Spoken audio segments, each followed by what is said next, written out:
नमस्कृत्य नरं चैव नरोत्तमं देवीं सरस्वतीं व्यासं ततो जयमुदीरयेत्।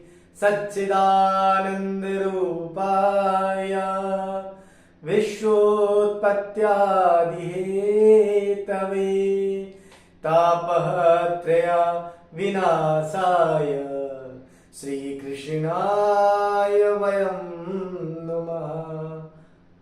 हे सच्चिदानंद भगवान, सत चित आनंद, सत यानी हमेशा जो सत्य में रहे, चित यानी कि मन बुद्धि अहंकार से जो अलग हो, और आनंद जो हमेशा आनंद चित रहे, वही सत्य चित आनंद भगवान हमारे विष्णु हैं। इसमें तापह त्रया विनाशाय, तापह त्रया, ताप यानी पाप यानी दुख यानी कष्ट, ये तीन प्रकार के होते हैं, आदि भौतिक, आदि दैविक और आध्यात्मिक। जो तीन दुख होते हैं, इसे सांख्य दर्शन में भी ईश्वर कृष्ण और कपिल जी के द्वारा बताया दर्शन ही ईश्वर कृष्ण ने उसे परिभाषित किया है। आदि भौतिक, आदि दैविक, आध्यात्मिक हमारे संस्कृत साहित्य में या संस्कृत जगत में, संस्कृत ग्रंथों में जगह जगह देखने को मिलता है। जैसे कि आदि दैविक और आदि भौतिक और आध्यात्मिक, इसमें आपका शारीरिक मानसिक दुख आता है, यानी शरीर से होने वाले कष्ट और मन से होने वाले कष्ट। जैसे कोई कष्ट हो, उस कष्ट की याद में आप चिंतन करते करते परेशान हो जाओ, ये मानसिक कष्ट है, इसको पीड़ा देना कहते हैं। शारीरिक, कहीं चोट लग गई तो उसका दर्द आपके जीवन में चल रहा है, तो ये हमारा ये दुख है। उसमें फिर आदि दैविक दुख है, दैविक यानी आध्यात्मिक, जो ऐसी चीजें जो अलग शक्तियां हैं। और आदि भौतिक दुख वो होता है जो पांच प्रकार तत्व हमारे, पृथ्वी, जल, तेज, वायु, आकाश, ये पांच भौतिक तत्वों से हम बने हैं, हमारा शरीर बना हुआ है। प्रकृति में भी ईश्वर ने ये पांच तत्व ही दे रखे हैं, इन्हीं पांच तत्वों के द्वारा दुख जो मिले उसे आदि भौतिक दुख कहते हैं। तो आदि दैविक, आध्यात्मिक और आदि भौतिक। और एक दुख वो होता है जैसे कि ऐसी शक्तियों का हमें आभास ना हो।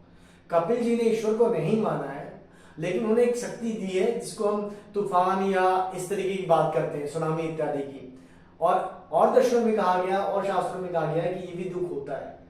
तो सुख दुख है, लाभ हानि है, तो इस तरीके से वो भी दुख है। तो आदि भौतिक, आध्यात्मिक और आदि दैविक तीन प्रकार के दुख होते हैं। यह तापह त्रया, इस दुख को दूर करने वाले भगवान विष्णु हमारे जो देव हैं, इन दुखों को दूर करते हैं। अब बात करते हैं जो तीन दुख को दूर कर सकता है वो कौन है। वही तो है हमारे सृष्टि के पालक, जिन्होंने सृष्टि को बनाया है। और पुरुष सूक्त में मंत्र बताया गया कि भगवान के इतने हाथ, इतने पैर, इतने चक्षु हैं, इस तरीके से बताया गया है, जो पहले एक विराट स्वरूप में उत्पन्न हुए। सहस्त्र शीरिखा पुरुखा, इस तरीके से वो मंत्र आता है।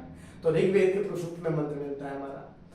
तो इस तरीके से बताया गया। अब सृष्टि की प्रक्रिया की बात करें तो सृष्टि यानी उत्पत्ति, सृष्टि यानी सर्ग, सृष्टि यानी बनना, सृष्टि यानी परिवर्तन, सृष्टि यानी विस्तार, परिवर्तन, विस्तार, फैलना, आगे बढ़ना, ये हमारा सृष्टि। सृष्टि सृज धातु से बना है व्याकरण के, और सृज का मतलब होता है बनना, बनने से। तो जैसे अब हमारी बाहर के जो साइंटिस्ट वैज्ञानिक उन्होंने बोला बिग बैंग थ्योरी की बात की, या उन्होंने बोला है कि और कई सारी थ्योरी बोली। उन्होंने बोला कि तत्व रहता है, वो तत्व फिर आपस में विस्फोट होता है, फिर धीरे धीरे सृष्टि फैलती रहती है। अब ये जो भी है, हमारा जो सत्व और स्तंभ तीन गुण है, श्रीमद् भागवत महापुराण के तृतीय स्कंध में बताया गया है कि भगवान के मन में क्षोभ उत्पन्न होता है और सत्व और स्तंभ तीन गुण मिलते हैं, तो फिर उनसे सृष्टि बनती है।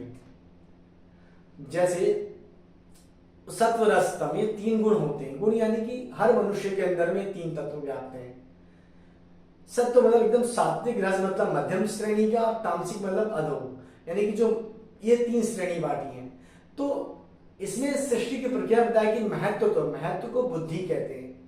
और जो बुद्धि का धर्म होता है निश्चित करना, यानी कि आपने कोई चीज देखी और आपको ये करना है, आपने कन्फर्म निश्चित कर लिया, निर्णय कर लिया, इसे मान लिया कि मुझे ये करना है, इस तरीके से बात उन्होंने की। तो ये चीज हमें ध्यान देनी है कि जो निश्चित करती है वो बुद्धि है, बुद्धि को महत्व कहते हैं। और उसके बाद हमारी एकादश इंद्रियां आई, फिर तन, मात्रा, पंच महाभूत, इस तरीके से श्रीमद् भागवत महापुराण में सृष्टि की प्रक्रिया के बारे में बताते हैं। श्रीमद् भागवत महापुराण में ये बताया गया कि ब्रह्मा जी ने पहले 4 पुत्रों को उत्पन्न किया, सनक, सनंदन, सनातन, सनत कुमार। जिन्होंने सृष्टि की प्रक्रिया को आगे बढ़ाने के लिए भगवान से मना किया। उन्होंने कहा कि हम सदैव भगवान का गुणगान स्मरण कीर्तन करना चाहते हैं। फिर सप्त ऋषियों की उत्पत्ति इस तरीके से और सृष्टि का वर्णन अलग तरीके से बताया गया। इसमें मनुष्य रूपा के द्वारा भी सृष्टि का वर्णन किया गया है। और जो सांख्य दर्शन है जो भागवत से ही अगर माने तो इन दोनों में ज्यादा बहुत एक सामंजस्य स्थापित है। सांख्य में यह बताया गया कि पहले प्रकृति थी जो जड़ है, जो चेतन है, जो अव्यक्त है, जो कारण है, जो मूल है, जो स्वयं जो कुछ जो विस्तार तो चाहती है लेकिन किसी के सहयोग से। सांख्य दर्शन में बोला है कि अंधा एक लंगड़ा है। जब मनुष्य को ज्ञान चाहिए, मोक्ष चाहिए, तो उसे ना किसी की सहायता से उसे मिल सकता है। उन्होंने बोला एक अंधा एक लंगड़ा जब मिलते हैं तो एक रास्ता दिखाता है और एक मार्ग बताता है और उससे वो उस लक्ष्य तक पहुंच जाते हैं। तो सांख्य दर्शन क्यों बना और उसमें सृष्टि की प्रक्रिया के द्वारा दुखों से क्यों बताया गया है छूटने के लिए, उसमें इन्हीं 3 दुखों की जो मैंने बताई वही बात करते हैं। उसमें वो बोला जाता है कि आदि जो हमारे तीनों दुख हैं, इन दुखों से हम मुक्त नहीं होते। मुक्त होने के लिए हमें दुख के कारण को समझना पड़ेगा। इसीलिए कार्य कारणवाद सिद्धांत सांख्य दर्शन में बताया गया है। कार्य बाद की अवस्था है, कारण पहले की अवस्था है। जैसे आप देखो दही दूध से बनती है, यानी उसके बाद की क्रिया है। तो जो कारण है वो मूल है, पहले था, उसके अंदर वो चीज विद्यमान है।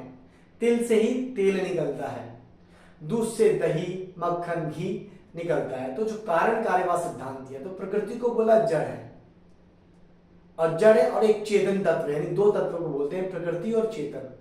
चेतन वो चेतनता है जो पुरुष के अंदर, जिसको पुरुष कहा जाता है, जो चेतन से युक्त है, जो ज्ञान और अविद्या और इन चीजों से जो मुक्त है, उसको हमने चेतन कहा गया है।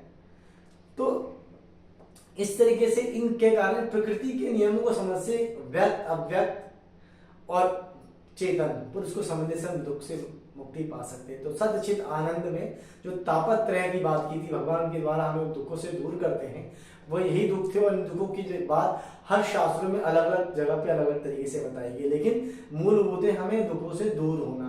और दुखों से दूर होने के लिए हमें विषयों को समझना पड़ेगा। अविद्या क्या है? अविद्या वो चीज है जो हर दुख का कारण होती है। जो वस्तु जैसे दिखाई दे रही है उसको वैसे नहीं देख पाना ही अविद्या कहलाती है। सांख्य दर्शन में एक उदाहरण में दिया जाता है रस्सी का, यानी कि रस्सी को सांप समझ लेना, अज्ञानता बस। मान लिया आप कमरे में रस्सी पड़ी और अंधेरे में आपका पैर उस रस्सी से लिपट गया और किसी ने ऐसा मजाक ही किया कि वो सांप सांप करके बोला तो आप डर गए, लेकिन जब आपने लाइट ऑन किया, जलाया उसको, बत्ती को, तो दिखा रही तो रस्सी थी। तो इतना सा जो हमारा अंतर है ना ज्ञान का, अविद्या का, अविद्या से मुक्त होने का तरीका यही है कि वस्तु को सही तरीके से समझ पाना। इसमें कई प्रकार के उन्होंने बताया कि किस कारण से हम चीजों को नहीं दिख पाते, बहुत दूर रहने से, बहुत पास रहने से, या किसी के बीच में आ जाने से, जिसे दोष कहते हैं। तो हमारा मूलभूत क्या है कि जो हमारा जो जीवन ईश्वर ने बनाया है ना, वो बड़ा अद्भुत बनाया है और बहुत सारी समस्या होती हैं। तो मूलभूत इसका यही है कि हमें जीवन में प्रयत्न करना चाहिए अपने शास्त्रों को पढ़ने के लिए।